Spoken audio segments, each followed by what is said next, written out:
처가 식사 자리에서는 밥값을 척척 내면서 나한테는 밥 한 끼 안 사주고 칼같이 반씩 내자고 하고, 그것도 모자라 니네 먹을 것까지 포장해서 조금이라도 더 뜯어가려고 했잖니. 도대체가 양심이 있는 거니? 어머니, 쪼잔하게 그런 거 하나하나 다 신경 쓰세요? 아들 며느리랑 식사하면서 낸 돈이 그렇게 아까우셨어요? 엄마도 그만하세요. 솔직히 너무 예민하신 거 아니에요? 난 나이 70에 몇 년 동안 너희 집에서 밤낮으로 손주 독박 육아했는데 고마운 줄도 모르고 나한테는 밥 한 끼 사주는 것도 아까워했지. 그러면서 내가 사준 이 집도 너희 거라고 생각했니? 네? 그게 무슨 말씀이세요?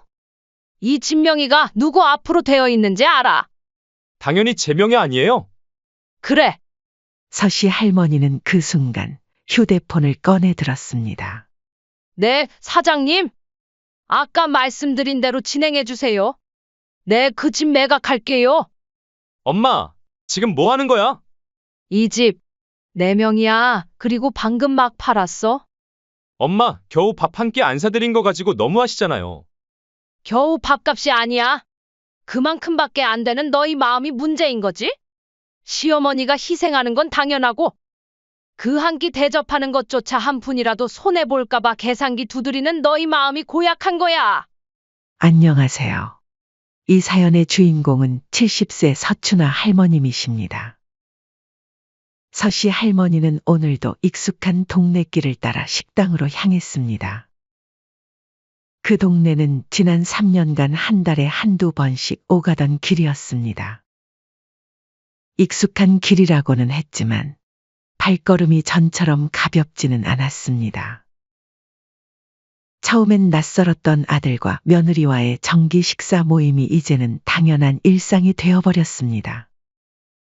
그것도 그럴 것이 딱히 거절할 이유도 없었으니까요. 가족의 얼굴도 보고 밥도 먹고 이런저런 이야기도 나누니 나쁘지 않았습니다. 하지만 최근 들어 뭔가 달라진 것 같다는 느낌이 들었습니다. 3년 전만 해도 아들 부부와 정기 식사 모임은 없었습니다. 그 당시 서씨 할머니는 맞벌이로 바쁜 아들 부부를 대신해 손주 로운이를 돌봐주었습니다. 월요일부터 금요일 아침 7시부터 밤 8시까지, 때로는 주말까지도 손주를 봐주었습니다. 하루 종일 아이를 보고 있으면 허리가 아프고 무릎도 쑤셨습니다.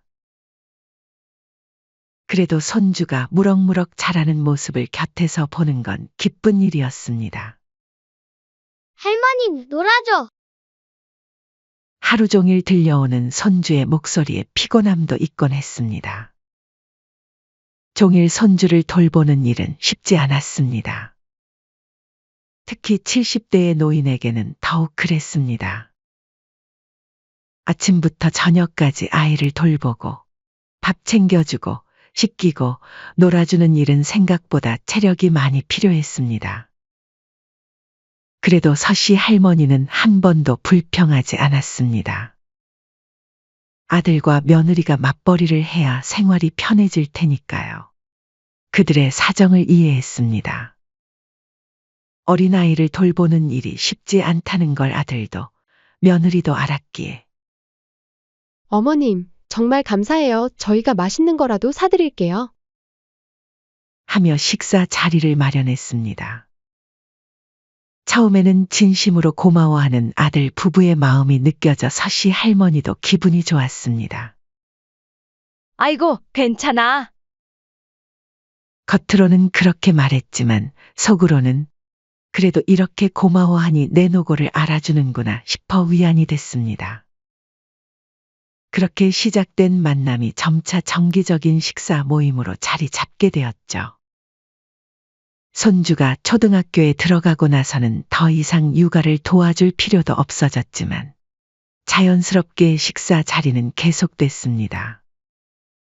서씨 할머니도 자주는 아니지만 그래도 한 달에 한두 번은 가족 얼굴도 볼 겸 밥을 먹는 것도 나쁘지 않았습니다.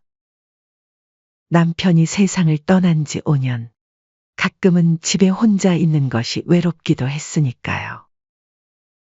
처음엔 상황이 되는 사람이 자연스럽게 계산하는 게 당연했습니다. 때로는 아들이, 때로는 며느리가, 때로는 서씨 할머니가 부담했습니다. 부담스럽지 않게 서로 번갈아가며 냈기 때문에 계산 문제로 신경 쓸 일도 없었습니다. 그렇게 몇 달이 지나고 어느 날이었습니다. 어머니, 그냥 이제부터 반반 내는 게 어때요? 며느리는 환하게 웃으며 자연스럽게 말했습니다. 서씨 할머니는 갑작스러운 제안의 순간 당황했습니다. 하지만 곧 고개를 끄덕였습니다. 그래. 그게 제일 깔끔하겠지. 그 후로는 더 이상 누가 낼지 고민할 필요가 없어졌습니다. 처음에는 정이 없다고 느꼈지만 오히려 신경 쓸 일이 줄어든 것도 같았습니다. 그런데 아들네와 반씩 계산을 나눠서 내기 시작하면서부터 메뉴가 조금씩 달라졌습니다. 예전에는 적당한 가격의 식당을 다녔는데 이제는 조금 더 비싼 곳으로 가는 일이 잦아졌습니다. 처음에는 크게 신경 쓰지 않았습니다. 그저 이런 비싼 곳을 가보는 것도 좋지라고 생각했으니까요. 그리고 아들네와 반씩 부담하는 것이니 큰 문제는 없었다고 생각했습니다. 하지만 아들네외가 말한 공평하게 반씩 부담하는 계산법은 무언가 이상했습니다. 오늘도 어김없이 약속 시간에 맞춰 식당에 도착했습니다. 생각보다 꽤 고급스러운 툭불 한우 전문점이었습니다. 어머니, 여기에요. 식당에 도착하니 아들이 반갑게 손을 흔들었습니다. 며느리도 밝게 웃으며 자리를 권했습니다.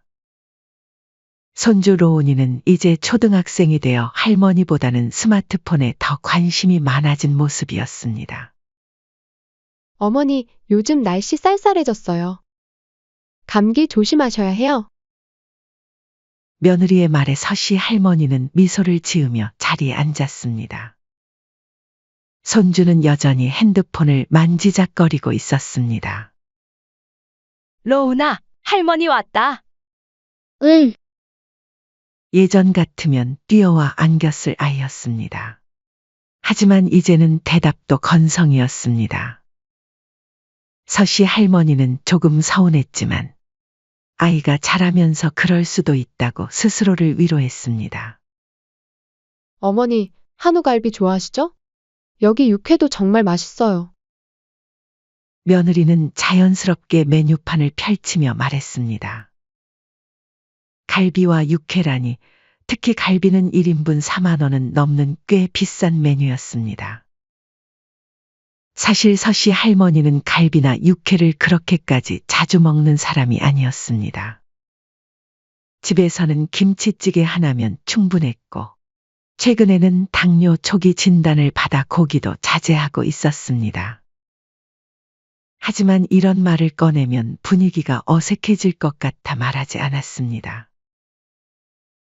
근데 갈비는 좀 부담스럽지 않겠니? 우리 그냥 찌개나 비빔밥 먹을까? 그가 조심스레 말을 꺼내자 며느리는 능청스럽게 웃으며 말했습니다. 아이, 어머니, 이제 우리 이렇게 자주 못 보잖아요. 이렇게 모일 때 좀 좋은 거 먹어야죠. 그리고 반씩 부담하니까 부담도 없고요. 그래. 서씨 할머니는 더 말하지 않았습니다. 처음엔 비싼 음식이 부담스러웠지만 자주 만나는 것도 아니니 그냥 그러려니 했습니다. 마음 한구석에서는 조금씩 무거운 감정이 쌓였습니다. 하지만 아들과 며느리에게 부담을 주고 싶지 않아 내색하지 않았습니다. 식사가 끝날 무렵 며느리는 자연스럽게 말했습니다. 진짜 맛있었네요. 아, 우리 포장도 좀 해야겠다. 아들도 고개를 끄덕였습니다. 그러자. 우리도 저녁에 또 먹으면 좋고. 그렇게 자연스럽게 직원에게 6인분의 갈비를 포장을 요청하는 며느리와 아들도 당연하다는 듯 옆에서 도왔습니다. 서씨 할머니는 조용히 지켜보았죠. 계산서가 나왔습니다. 식사한 가격에 고기 포장 비용까지 더해져서 꽤 큰 금액이 나왔죠. 아들 부부와의 식사 자리에서 또 다른 문제는 바로 서씨 할머니와 만날 때마다 꼭 몇 인분씩 포장을 해가면서 그 비용까지 서씨 할머니에게 반씩 부담하게 하는 것이었죠. 어머니, 계산하게 카드 주세요. 아들이 익숙하게 서씨 할머니에게 카드를 요구했고 서씨 할머니는 자연스럽게 지갑을 꺼냈습니다. 한 번을 빈말이라도 그냥 오늘은 저희가 살게요 라고 한 적이 없었습니다. 생각해보니 포장한 음식값도 내가 내고 있었네. 심지어 식사하면서 서씨 할머니가 먹은 건 몇 점 되지 않았습니다. 연세가 70세인 서씨 할머니는 고기가 부담스럽고 식욕 또한 예전 같지 않았습니다. 고기는 대부분 아들과 며느리가 먹었고 포장한 것도 온전히 아들 며느리의 것이었습니다. 하지만 계산은 정확하게 반반이었습니다. 이게 공평한 게 맞는 걸까? 서씨 할머니는 순간 의문이 들었습니다. 왜 항상 비싼 음식만 먹으려고 해? 그리고 그 비싼 곳에서 포장한 음식값도 내가 내야 하지. 하지만 그 생각을 입 밖으로 꺼내지는 못했습니다. 이런 말 하면 쪼잔해 보이겠지. 그때 며느리가 능청스럽게 웃으며 말했습니다. 이렇게 딱 반씩 내니까 오히려 깔끔하고 좋은 것 같아요. 그래, 깔끔하긴 하지. 서씨 할머니는 속으로 그저 내가 너무 예민한 건가 하고 스스로를 달랬습니다. 결국 서씨 할머니는 카드를 꺼내 아들에게 건넸고 아들은 익숙한 듯 계산을 마쳤습니다. 집에 도착한 서씨 할머니는 거실 소파에 앉아 긴 한숨을 내쉬었습니다. 오늘따라 왜인지 마음이 편치 않았습니다. 언제부터인가 이런 식사 자리가 즐거움보다는 부담으로 다가오고 있었던 것입니다. 하지만 서씨 할머니는 이런 감정을 내색하지 않았습니다. 아들과 며느리와의 관계가 나빠질까 두려웠기 때문입니다. 그저 그래도 내가 다 내는 건 아니니까 하고 스스로를 다독였습니다. 서씨 할머니는 저녁장을 보러 나선 길이었습니다. 가을바람이 불어와 살짝 쌀쌀했지만 기분은 그리 나쁘지 않았습니다. 어차피 혼자 먹을 건데 국 하나 끓이면 되겠지. 혼자 산 지도 벌써 5년이 넘었습니다. 남편이 떠난 뒤에도 아들 부부가 곁에 있어 외롭진 않다고 생각했습니다. 가끔 서운할 때도 있지만 요즘 젊은 사람들은 다 그런가 보다 하며 체념했습니다. 그런데 요즘은 문득 마음이 싱숭생숭했습니다. 며칠 전 아들과 며느리와의 식사 모임 이후부터 쪼길했죠. 그렇게 고민하며 걷던 중 낯익은 얼굴이 보였습니다. 길 건너편에서 안사돈이 걸어오고 있었습니다. 서씨 할머니는 반갑게 인사했습니다. 어머, 사돈 오랜만이에요? 안사돈도 환하게 웃으며 다가왔습니다. 세상에 여기서 뵙네요. 마침 잘 됐네요. 차라도 한잔 하실래요? 안사돈의 제안에 서씨 할머니는 흔쾌히 고개를 끄덕였습니다. 그렇게 둘은 근처 카페로 들어갔습니다. 따뜻한 커피를 앞에 두고 오랜만에 이런저런 이야기를 나누었습니다. 날씨 이야기, 건강 이야기, 그리고 자연스럽게 자식들 이야기로 흘러갔습니다. 그러다 서씨 할머니가 무심코 아들 부부집 근처 갈비집 이야기를 꺼냈습니다. 안사돈, 우리 다음에 사돈 어른이랑 같이 그 집 가요. 정말 맛있더라고요. 안사돈이 반갑게 맞장구 쳤습니다. 맞아요. 거기 정말 맛있죠? 저번에 우리 애들이랑 갔을 때도 아주 잘 먹었어요. 아, 사돈댁도 거기 가셨어요? 네, 얼마 전에 같이 저녁 먹었어요. 안사돈이 웃으며 덧붙였습니다.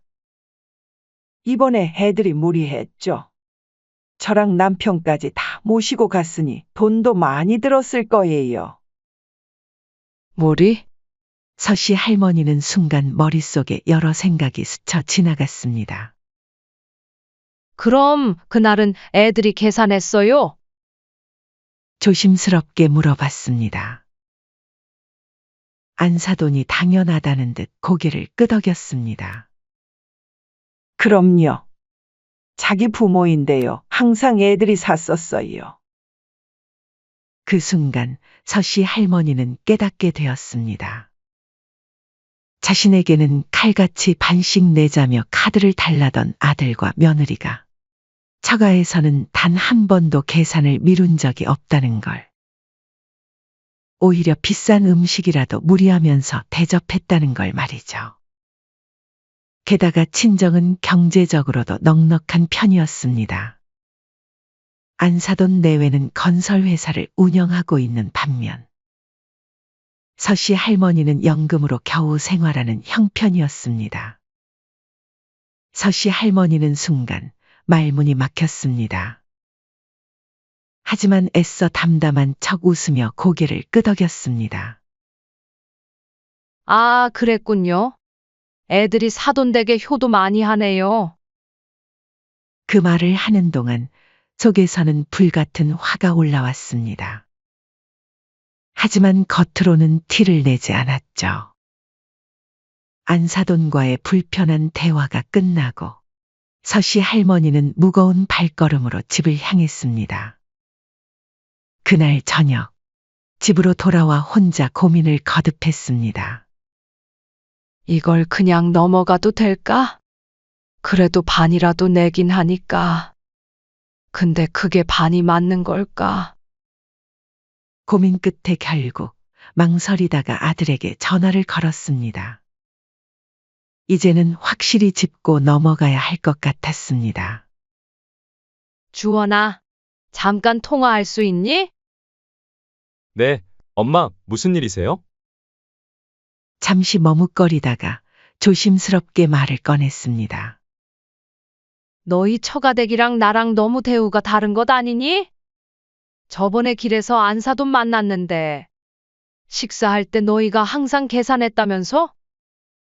나랑 식사할 때는 꾸역꾸역 반씩 내자며 내 카드 달라고 해놓고는 좀 서운하구나. 잠시 정적이 흘렀습니다. 그리고 아들은 깊은 한숨을 쉬었습니다. 엄마, 그 정도는 그냥 참고 넘어가면 안 돼요. 뭐? 엄마도 알잖아요. 애 엄마도 장모님도 성격 센 거 알면서 왜 그러세요? 저도 그 둘 눈치 보느라 죽겠어요. 그제야 서씨 할머니는 아들이 이미 이 사실을 알고 있었다는 것을 알게 되었습니다. 아들은 며느리와 장모의 눈치를 보느라 자신에게 이런 차별을 당연하게 여기고 있었던 것입니다. 주원아, 너는 이게 당연하다고 생각하니? 아니, 그런 건 아닌데. 엄마는 근처 살아서 우리랑 자주 보잖아요. 근데 친정은 멀리 사니까 가끔 뵐 때 좋은 거 사드리는 거죠. 너무 서운하게 생각하지 마세요. 쪼잔하게 돈 때문에 그러신 거면 다음 식사 땐 제가 살게요. 그 말에 서씨 할머니는 더욱 가슴이 아팠습니다. 문제는 돈이 아니었습니다. 아들과 며느리의 마음의 문제였죠. 시어머니에게는 한 푼도 손에 안 보려고 하면서 처가에는 아낌없이 퍼주는 그 마음가짐이 서운한 것인데 하지만 아들은 그것조차 이해하지 못했습니다. 문득 지난 몇 년간의 일들이 떠올랐습니다. 그동안 눈치채지 못했던 혹은 눈치채고도 모른 척했던 많은 일들이 하나둘씩 떠올랐죠. 아들 부부는 처가가 멀리 있다는 핑계로 항상 명절에는 처가를 먼저 가고, 시댁인 자신의 집에는 피곤하다며 짧게 들렀다 가거나 모서는 일이 허다했죠. 매번 같은 핑계가 반복되자 서씨 할머니는 내심 서운했습니다. 또 며느리가 친정의 결혼 기념일이라고 패키지 여행을 보내줬다는 얘기도 들었습니다. 아들은 자신의 부모님 결혼 기념일은 단 한 번도 챙긴 적이 없었는데 말입니다. 반면 서씨 할머니는 받은 것에 비해 계속 아들 부부를 위해 희생했습니다. 며느리와 아들은 맞벌이를 하고, 손주가 어린이집에 가기 전까지 월요일부터 금요일까지 오후 8시까지 육아는 오로지 서씨 할머니 몫이었습니다. 엄마, 제발 로운이만 좀 봐주세요. 아직 로운이는 너무 어려서 어린이집도 못 보내요. 엄마가 아니면 제가 누구에게 맡기겠어요. 서씨 할머니는 엄마밖에 없다는 그 말에 홀랑 넘어가 몇 년 동안 하루 종일 손주를 돌봤습니다. 손주를 몇 년이나 키워줬지만 30만 원짜리 코트 한 벌과 몇 번의 외식이 전부였습니다. 그동안 서씨 할머니는 처가와 차별받는 것을 전혀 눈치채지 못했습니다. 그도 그럴 것이 아들과 며느리는 대놓고 차별하기보단 작게나마 챙겨주기도 했었고, 처가에 얼마나 하는지까지는 세세히 알지는 못했기 때문이죠. 하지만 이번 일을 통해 확실히 깨달았습니다. 아들과 며느리가 시댁과 처가댁을 의도적으로 차별해왔는지를, 그리고 자신이 그동안 얼마나 바보처럼 참아왔는지를 말이죠. 서씨 할머니는 그날 밤 오랜 시간 생각한 끝에 결심을 굳혔습니다. 자신을 존중하지 않는 아들과 며느리에게 어떤 식으로든 똑같이 응징해 주리라 마음먹었죠. 그리고 곧 서씨 할머니에게 기회가 오게 됩니다. 아들과 며느리가 평생을 땅을 치고 후회할 결정적 사건이 발생하게 되었죠. 서씨 할머니는 그날도 평소처럼 동네 마트에서 장을 보고 있었습니다. 도토리묵을 고르고 있는데 문득 마트 주인인 김 씨가 조심스럽게 다가왔습니다. 어머님, 요즘도 아드님네랑 자주 보세요? 서씨 할머니는 잠깐 머뭇거리다 표정 관리를 하며 담담하게 대답했습니다. 그럼요, 가끔 보지요. 김 씨의 표정이 무언가 말하고 싶은데 망설이는 듯했습니다. 서씨 할머니는 그녀의 표정 변화를 놓치지 않았습니다. 무슨 하실 말씀 있으신 것 같은데? 괜찮아요, 말씀하세요. 김 여사는 주변을 둘러보고는 목소리를 낮췄습니다. 어머니, 사실은 제가 얼마 전에 며느님이 여기서 통화하는 걸 들었어요. 그 말에 서씨 할머니는 직감적으로 좋지 않은 이야기라는 것을 느꼈습니다. 통화요? 김 여사는 한숨을 쉬며 말했습니다. 원래는 이런 이야기 전하면 안 되는 거 알지만 어머니가 우리 마트 10년 단골이시고 어머님이 너무 착하셔서 그냥 무시할 수가 없었어요. 김 여사는 잠시 머뭇거리더니 결심한 듯 말을 이었습니다. 그런데 며느님이 정도가 너무 지나치시더라고요. 친구한테 하는 말 같았는데 시어머니 험담을 너무 심하게 하시는 거예요. 어떤 말을 했는지 기억나시면 말씀해 주시겠어요? 김 씨에게서 전해들은 며느리의 말은 이랬습니다. 우리 그래서 집도 일부러 시어머니 집 근처로 잡았잖아. 애 봐줄 사람 없는데 사람 쓰자니 비싸고 추가 근무하면 돈 더 줘야 하고. 근데 시어머니는 주말이고 낮이고 맡길 수도 있고 돈도 안 주고 완전 싸게 먹힌 거지.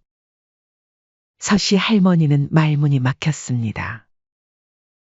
자신이 아들을 정성껏 봐주던 서씨 할머니를 그저 공짜 보모처럼 취급한다는 사실에 가슴이 아팠습니다. 김 씨는 말을 이어갔습니다. 그리고 우리 시어머니 어릴 때부터 가난하게 사셔서 좋은 거 받아도 쓸 줄도 모르고 아울렛 가서 싸구려 코트 하나 주면 좋아라 하시는데 너무 웃기더라. 이 말을 들으니 서씨 할머니는 손주를 돌봐주고 받은 30만 원짜리 코트가 생각났습니다. 며느리가 선물했을 때 정말 기뻐했었는데 그게 며느리 눈에는 참 우스워 보였던 모양입니다. 근데 가난한 만큼 악착 같으셔서 돈은 좀 모아놓으셨는지 지금 집은 시댁에서 해주셨어. 김 씨는 서씨 할머니의 표정 변화를 살피며 말을 멈추려 했지만 어머님 괜찮으세요? 네, 괜찮으니까. 마저 얘기해 주세요. 다 들어야겠어요. 김 씨는 이미 시작한 말이었기에 끝까지 전했습니다. 그나마 그 전에 애라도 봐주니 좀 챙겨드렸지. 이제 로운이도 다 컸고 집도 우리 거고 시어머니한테 잘해줄 필요 하나 없어. 그나마 시어머니랑 외식하면 비싼 거 잔뜩 먹고 포장까지 알차게 해와서 한동안 반찬 걱정은 없어서 좋아. 그 순간 서씨 할머니는 멍해졌습니다. 그때 느꼈던 불편함이 착각이 아니었던 것입니다. 며느리는 정말로 계산적으로 자신을 이용하고 있었습니다. 서씨 할머니가 조용히 물었습니다. 이 이야기 정말 우리 며느리가 한 게 확실한가요? 김 여사는 단호하게 고개를 끄덕였습니다. 네, 어머님. 제가 왜 이런 걸로 거짓말로 하겠어요? 며느님이 목소리도 크게 통화하셔서 저랑 다른 직원들도 다 들었어요. 사실 이런 말씀 안 드리는 게 맞는데 너무 심하시더라고요. 마트 직원의 이야기를 들어보니 중간중간 우리 가족이 아니면 모를 만한 이야기였고 직원이 거짓말을 할 이유 또한 없었습니다. 사실 이전에도 며느리의 태도에서 뭔가 이상함을 느꼈지만 이 정도일 줄이야. 지금까지 며느리가 보였던 밝고 살가운 태도, 다정한 말들이 전부 거짓이었고 며느리에게 시어머니는 그저 호구일 뿐이었습니다. 그리고 무엇보다 더 화가 난 건 며느리가 이런 식으로 생각한다는 것을. 아들도 분명 알고 있었을 텐데 한 번도 이에 대해 제대로 말한 적이 없었습니다. 어머님 괜찮으세요? 괜찮아요, 김 사장님. 알려주셔서 고맙습니다. 서씨 할머니는 깊은 숨을 내쉬었습니다. 그동안 아들을 위해, 손주를 위해 참아왔던 모든 것들이 사실은 그저 호구 노릇이었다는 게 믿기지 않았습니다. 해도 너무하네. 이제는 더 이상 못 참아. 어디 그렇게 무시하던 시어머니한테 한번 된통 당해봐라. 장을 마치고 집으로 돌아가는 길에 서씨 할머니는 갑자기 방향을 바꿨습니다. 집으로 돌아가는 대신 그녀는 한 곳으로 향했습니다. 부동산이었습니다. 부동산 사무실에 들어서자 박 사장이 반갑게 맞이했습니다. 어머님, 오랜만이에요. 무슨 일로 오셨어요? 박 사장님, 우리 집 팔려고요. 박 사장은 놀란 표정을 감추지 못했습니다. 네, 갑자기요? 아드님은 아세요? 아들은 모르죠. 알 필요도 없고요. 집 명의는 제 앞으로 되어 있어요. 매각 절차 바로 시작해 주세요. 가능한 빨리요. 아들집 명의는 사실 서춘아 서씨 할머니의 명의였습니다. 하지만 아들 부부는 그 사실을 몰랐습니다. 이 집은 원래는 남편의 명의였지만 남편이 세상을 떠나기 전 서씨 할머니 앞으로 명의를 바꿔두었습니다. 아들과 며느리는 당연히 남편이 떠나고 자신들에게 증여된 줄 착각하고 있었던 것입니다. 서씨 할머니는 그때 남편이 왜 그랬는지 이해하지 못했습니다. 오히려 왜 굳이 내 앞으로 해요? 살고 있는 집도 있고 나중에 아들 줄 거면 그냥 지금 주지. 라고 말했었습니다.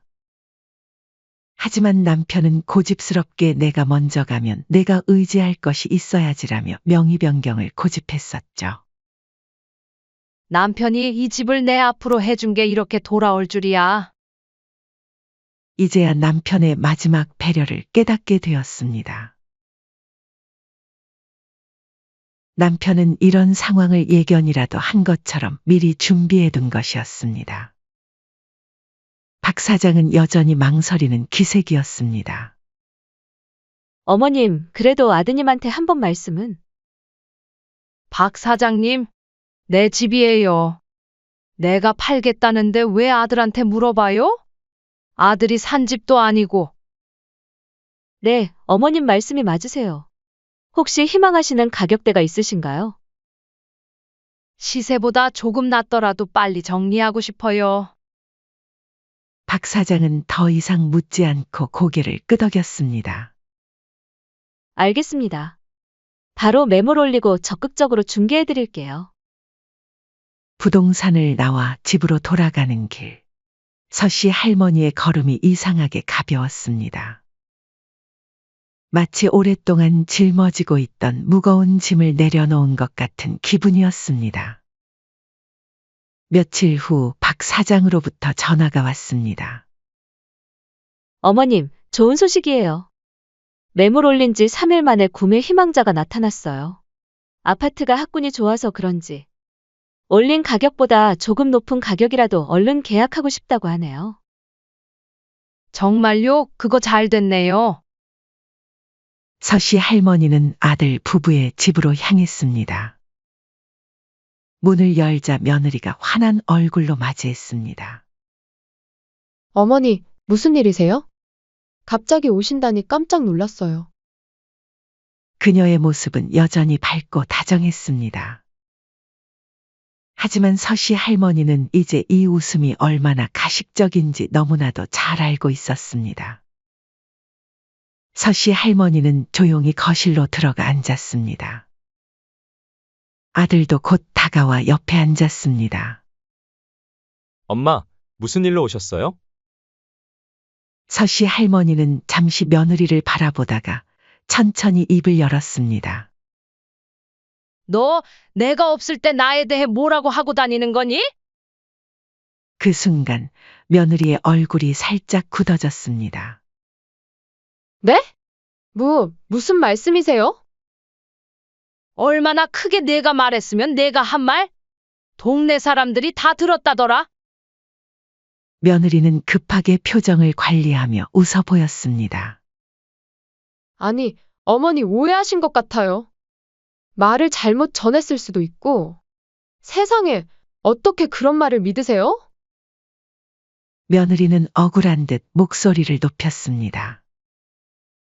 마치 자신이 피해자인 것처럼 연기했습니다. 하지만 서씨 할머니는 흔들리지 않았습니다. 그래? 그럼 내가 그런 말 한 적 없다는 거지? 지금도 거짓말하는 거면 감당할 수 있겠니? 서씨 할머니의 날카로운 목소리에 며느리는 잠시 멈칫했습니다. 며느리는 시어머니가 이렇게 강경하게 나올 줄은 예상하지 못했던 것 같았습니다. 그리고는 다시 짜증을 숨기려는 듯 애써 미소를 지으며 말했습니다. 어머니, 저도 서운할 수 있잖아요. 친구한테 잠깐 하소연 좀 할 수도 있는 거고. 근데 그걸 가지고 이렇게 몰아세우시면 너무 속상해요. 이제 며느리는 완전히 부인하기보다는 일부 인정하면서 그것을 정당화하려 했습니다. 그래? 그럼 내가 한 행동과 말 하나하나 다시 짚어볼까? 시어머니가 애 봐주면 돈도 안 들어서 좋고, 가난하고 억척스러워서 싸구려 가져다 줘도 좋아라 해서 웃기다고 했잖아. 이제 애도 다 컸으니 잘해줄 필요 없다고 무시하고는 처가 식사 자리에서는 밥값을 척척 내면서 나랑 밥 먹을 땐 칼같이 반반 나누자고 했고, 그것도 모자라 니네 먹을 것까지 포장해서 조금이라도 더 뜯어가려고 하고. 너는 도대체 양심이 있는 거니? 없는 거니? 순간 며느리의 얼굴이 흑빛으로 변했습니다. 서씨 할머니는 한치의 망설임도 없이 말을 이었습니다. 하지만 난 너희를 위해 몇 년 동안 손주를 봐줬고, 내 시간 내 몸 다 쏟아부었어. 근데 그런 나를 위해 한 끼 밥 사주는 것? 그게 그렇게 아까웠니? 며느리가 갑자기 반격해 왔습니다. 그래서요? 제가 틀린 말 한 적 있어요? 아들은 깜짝 놀라 며느리를 말리려 했습니다. 여보, 지금 뭐 하는 거야? 다들 시어머니 험담하면서 사는 거 아니에요? 제가 뭐 그렇게 대단한 잘못을 했다고 이렇게 몰아세우세요? 하지만 며느리는 이미 참았던 불만을 쏟아내기 시작했습니다. 그리고 어머니, 쪼잔하게 그런 거 하나하나 다 신경 쓰세요.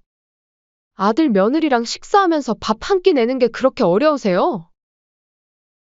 그런데 그 순간 아들이 며느리 쪽으로 고개를 돌리더니 말했습니다. 엄마도 그만하세요. 솔직히 너무 예민하신 거 아니에요? 아내가 스트레스 받아서 좀 심하게 말한 것 같은데? 원래 며느리들이 시어머니 욕도 좀 하고 풀고 그러는 거잖아요. 서씨 할머니는 그 말을 듣는 순간 마지막 남은 미련마저 싹 사라졌습니다. 너희 친정엔 아낌없이 퍼주면서 나는 밥 한 끼 사주는 것도 아까웠지. 그러면서 내가 사준 이 집도 너희 거라고 생각했니? 이 말에 며느리가 의아한 표정을 지었습니다. 네? 그게 무슨 말씀이세요? 이 집 명의가 누구 앞으로 되어 있는지 알아? 아들은 당황스러운 기색으로 물었습니다. 당연히 제 명예 아니에요? 그래. 서씨 할머니는 그 순간 휴대폰을 꺼내 들었습니다. 네, 사장님. 아까 말씀드린 대로 진행해 주세요. 네, 그 집 매각할게요. 뭐요? 매각? 지금 저희 집을 파신다는 말씀이세요? 엄마, 지금 뭐 하는 거야? 서씨 할머니는 평온한 표정으로 말했습니다. 이 집 내 명이야. 내 아버지가 돌아가시기 전에 내 앞으로 해놓았단다. 그리고 지금 막 팔았어? 며느리는 경악하며 소리쳤습니다. 어머니, 이게 무슨 짓이에요? 우리가 여기서 살고 있잖아요. 그래서 이 집 내가 사오기라도 했니? 하지만 어머니, 저희는 어디서 살라고요? 그럼 너희가 그렇게 챙겨드리던 친정 부모님이랑 같이 살지 그러니? 며느리의 얼굴이 새빨개졌습니다. 그녀는 더 이상 할 말을 찾지 못했죠. 아들은 다급하게 말했습니다. 엄마, 겨우 밥 한 끼 안 사드린 거 가지고 너무하시잖아요. 겨우 밥값이 아니야.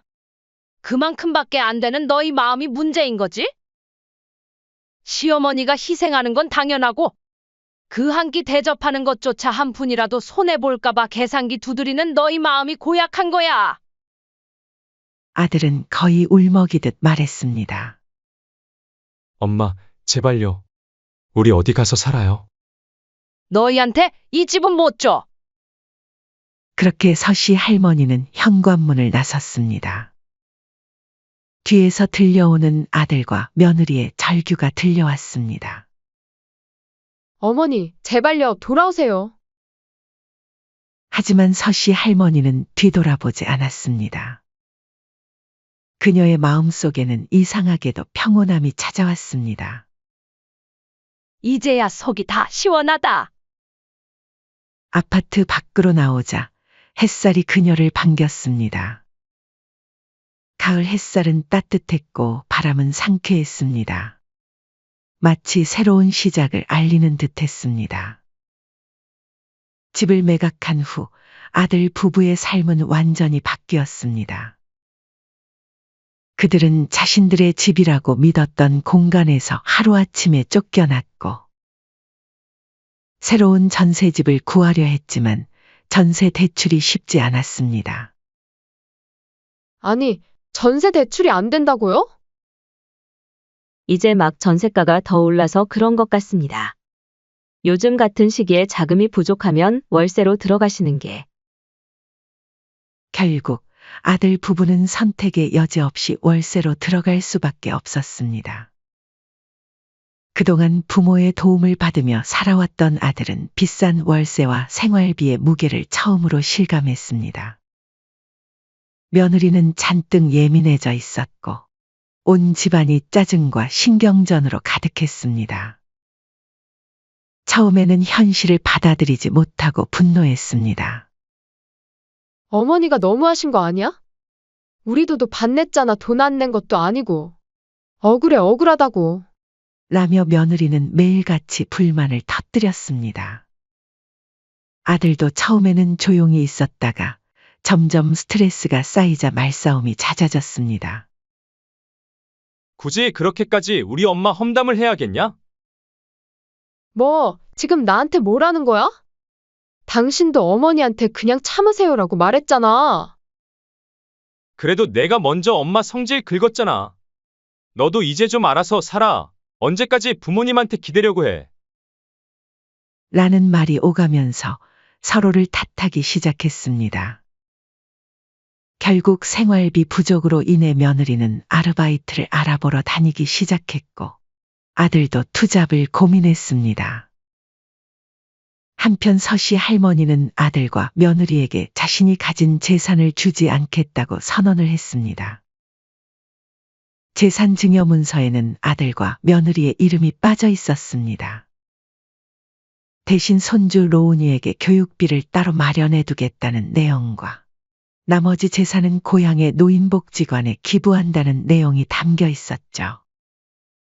그 소식이 전해지자 며느리는 충격을 받고 그대로 주저앉았습니다. 어머니, 그건 아니죠. 집은 몰라도 재산까지 안 주시면 저희 어떡하라고요? 며느리는 울면서 소리쳤습니다. 어머니, 제발, 제발 재산 증여 안 하겠다는 말만큼은 취소해주세요. 저희 이제 잘할게요. 진짜요. 아들과 며느리는 이제야 시댁의 도움을 얼마나 당연시 여겼는지 깨닫게 되었습니다. 하지만 서씨 할머니의 마음은 변하지 않았습니다. 지금 와서 무릎 꿇고 빌어도 소용없다. 집도 잃고 돈도 없으니 이제 와서 후회가 되겠지. 하지만 난 이제 내 인생을 살 거야. 아들과 며느리는 필사적으로 그녀의 손목을 붙잡으려 했지만 서씨 할머니는 단호하게 그 손을 뿌리쳤습니다. 그 후 서씨 할머니는 아들네 집을 판 돈으로 자신의 고향으로 이사를 갔습니다. 한 번뿐인 인생, 이제는 자신을 위해 살기로 결심했죠. 고향에서 가장 좋은 아파트로 이사를 갔습니다. 넓은 거실, 햇빛이 환하게 드는 방, 친절한 주민들과 쾌적한 공원이 가까이에 있었습니다. 70세의 그녀가 살아가기에는 이보다 더 좋은 곳이 없었습니다. 아침이면 공원을 산책하며 건강을 챙기고 저녁이면 정원에 앉아 책을 읽었습니다.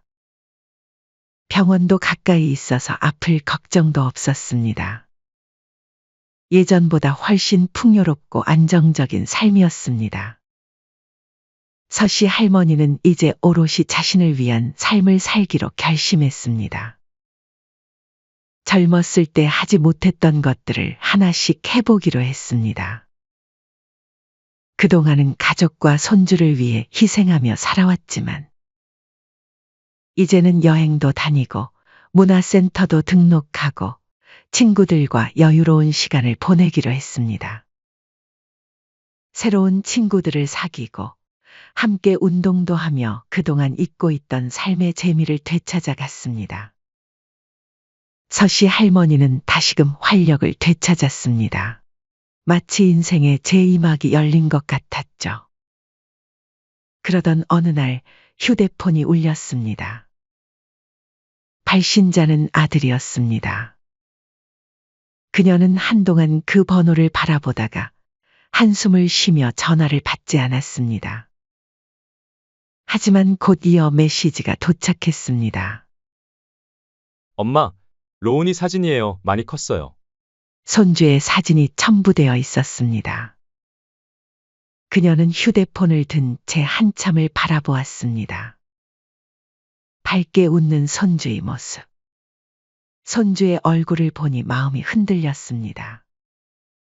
서씨 할머니는 문득 고민에 빠졌습니다. 손주도 초등학생이고 앞으로 돈도 많이 들 텐데 재산 증여를 안 하겠다는 건 심했나? 이제 와서 후회하는 아들과 며느리에게도 너무 가혹했던 걸까? 그녀는 조용히 창밖을 바라보았습니다. 여러분이라면 내 입장에서 어떤 선택을 하겠어요? 제가 아들과 며느리를 용서하고 집과 재산을 물려주지 않겠다는 말을 거두는 게 좋을까요? 아니면 지금처럼 제 인생 이막을 즐기며 사는 게 나을까요? 사연은 여기까지였습니다. 구독, 좋아요와 댓글은 영상 제작에 큰 힘이 됩니다. 시청해 주셔서 감사합니다.